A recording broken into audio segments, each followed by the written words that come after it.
So I remember when I was in the airport with my grandparents, actually, when um, I saw that some problem was going on in the airport because of COVID, but no one had mentioned COVID yet.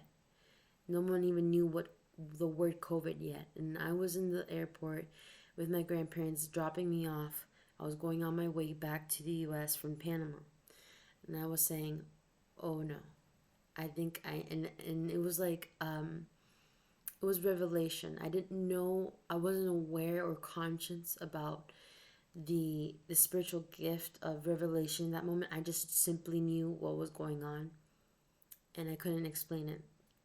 I saw that there was some issues going on with airports and people were being like checked and some for some kind of like virus. And I said, "Oh no, it's happening." I said, "This is the time, the end of times. It started. Like, this is the part where everyone's going to be sick everywhere in the world, and they're going to force the vaccine upon everybody, and that vaccine is going to be disguised as the mark of the beast, or it was going to come to it, of course. Obviously, I'm not saying that the vaccine is the mark of the beast, but I was saying that that's what I had in that moment, that revelation, without even knowing the word COVID yet. And I said, "Oh no, this is happening." And I was afraid that I had to go through that airport thinking, I don't want them to force any vaccines on me. I don't want that mark of the beast on me at all. And I said, I had to go back and I told my grandparents in that moment. They're not believers. They weren't believers like 100% or anything yet. But I still asked for them because I still asked them for them to pray over me. I said, please pray for me right now to protect me from that thing.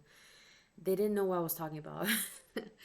And I don't think they even remember that I actually prophesied in that moment. I That was a prophecy because there was no way that I knew all that before it all happened. And 3 years later, all of that actually happened.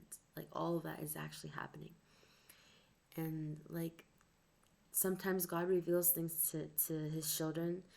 Um, and I've had those instances where God reveals me things and I'm unconsciously aware of.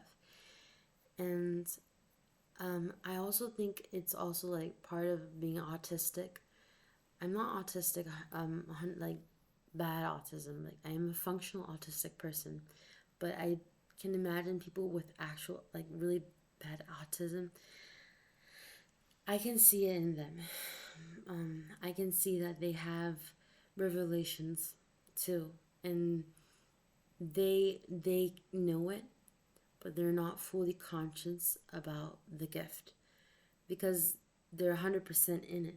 So it's like it's their normal. It's their normality is to always be in that zone, which I have been in that normality as well. But the world always teaches us to um, give explanations for everything, and they always want to question everything, and so it's so hard.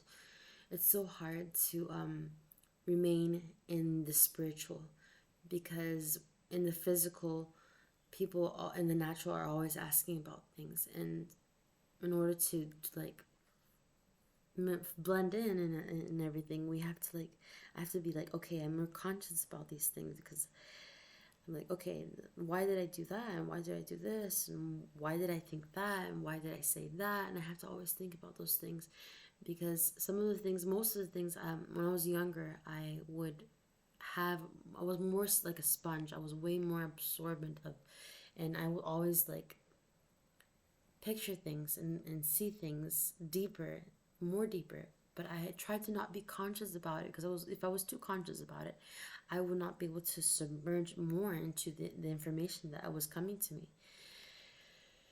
And I try to do that still, but it's harder to do it now because of that same reason, because of reasoning. So, and trying to help other people to know what I'm thinking of as well because people don't believe me sometimes when I say things. It's like you know how we treat children sometimes, like we don't, oh, it's just a child. People treat me like that sometimes, and I guess that's how people treat autistic people. That's how people treat people who are poor or homeless. That's how people And guess what? God sends out messengers that are dressed up like homeless people, people that are autistic, people who are nobodies, and people use them to test us and to speak to us, because he speaks like Jesus speaks in parables. He God speaks in mysterious ways. He's testing our hearts to see if we will listen to him, because only his sheep will listen. But yeah, um, I'm not the wisest person out there. I don't have the best communication skills like many people on YouTube. Um, but I have a good heart to speak truth, and I try to be the best and say what I can. So, yeah, I just wanted to share a little part of that story. Okay, bye.